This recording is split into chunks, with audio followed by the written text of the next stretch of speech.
तो बिल्कुल निश्चित तौर पर हम आपको लगातार जानकारी दे रहे हैं कि किस तरह से ये मामला निकलकर सामने आया है और कैसे बड़ी जानकारी निकलकर वित्त मंत्री निर्मला सीतारमण ने दी है। लेकिन खास बात यह है कि जिन देशों में बराक ओबामा ने बम गिराए वहां क्या उनको वो सब नहीं दिखा। सबसे बड़ी बात है अगर हम देखें तो Syria, Afghanistan, Pakistan, Yemen, Somalia, Libya, ये वो 7 मुस्लिम कंट्री हैं जहां पर बराक ओबामा ने बम की बरसात कराई थी। हजारों लोग इन एक एक देश में मारे गए थे और उसमें से ज्यादातर लोग निर्दोष बताए जाते हैं। ये एक सबसे बड़ी बात है। और बराक ओबामा ने जिस तरह से बात रखी भारतीय मुस्लिमों को लेकर, जो टिप्पणी की, अब उसका सच आप देखिए कि क्या सच है, बराक ओबामा ने क्या किया था। और गायत्री से चलते हैं बड़ी खबर के लिए। तो ये ग्राफिक्स लगातार विवेक आपको दिखा रहे थे, लेकिन आपको बता दें कि ग्लोबल लीडर प्रधानमंत्री मोदी दुनिया में भारत का मान बढ़ा रहे हैं, लेकिन भारत के बढ़ते कद से विरोधी परेशान हैं। दिल्ली में केंद्रीय वित्त मंत्री निर्मला सीतारमण ने विरोधियों पर जमकर हमला बोला। आइए इस रिपोर्ट के जरिए आपको दिखाते हैं।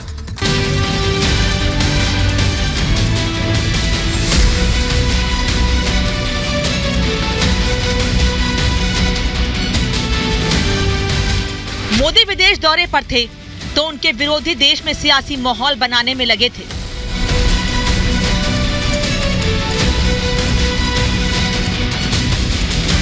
मोदी जब हिंदुस्तान का सिर गर्व से ऊंचा कर रहे थे तो विरोधी लोकतंत्र, तानाशाही और अल्पसंख्यकों के नाम पर घेरने में लगे थे।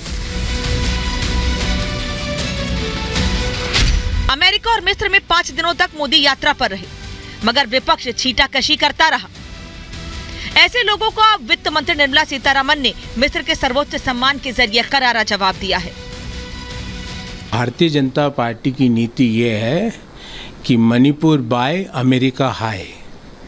प्रधानमंत्री जी मणिपुर नहीं गए, 50 दिन से सैकड़ों लोगों ने वहां अपनी जान गंवाई, पर प्रधानमंत्री जी अमेरिका गए। दुनिया में मुस्लिम पॉपुलेशन जहां मेजॉरिटी में है या ज़्यादा संख्या में है, उनमें से 6वें स्थान पर है इजिप्ट। ऐसे देश में भारत के प्रधानमंत्री को सर्वोच्च एक सम्मान मिलना, ऑर्डर ऑफ नाइल मिलना, ये इसमें एक संदेश मिलता है कि ऐसे देशों में, ये probably 6th country, Islamic country जिसमें पॉपुलेशन ऑफ मुस्लिम ज़्यादा है, ये ऐसे 6th कंट्री से भारत के प्रधानमंत्री नरेंद्र मोदी जी का ये अवार्ड मिलना बहुत ही संतोष का विषय है। अब तक 13 कंट्रीज से, इजिप्ट इंक्लूसिव 13 कंट्रीज से ऐसे हाईएस्ट ऑर्डर माननीय प्रधानमंत्री मोदी जी को मिला हुआ है। मिस्र में सम्मान और विकास के समझौतों के साथ ही मोदी ने मस्जिद का दौरा किया, बोहरा मुस्लिम समुदाय से मुलाकात की और उस एजेंडे को ध्वस्त कर दिया जिसमें मोदी को मुस्लिम विरोधी साबित करने की कोशिश होती है। ग्रैंड मुफ्ती का भी प्रधानमंत्री जी से भेंट हुआ। फिर भारत के बोहरा कम्युनिटी इजिप्ट में बहुत अच्छा संख्या में प्रेजेंट है, वो उस कम्युनिटी से भी प्रधानमंत्री जी का मीटिंग हुआ। पार्टी के ओर से हम माननीय प्रधानमंत्री जी को बहुत ही हर्ष व्यक्त करते हैं और उनको बधाई भी देना चाहते हैं कि अवार्ड मिला है। मोदी ने भारत का मान मिस्र में ही नहीं बढ़ाया, बल्कि अमेरिकी संसद के ज्वाइंट सेशन को दूसरी बार संबोधित कर इतिहास रचा। उनसे मिलने के लिए अमेरिकी सांसदों में जो उत्साह था वो 79 बार तालियों की गड़गड़ाहट और 15 बार स्टैंडिंग ओवेशन के रूप में दिखा। At the same time, there have been even more momentous development in another AI, America and India.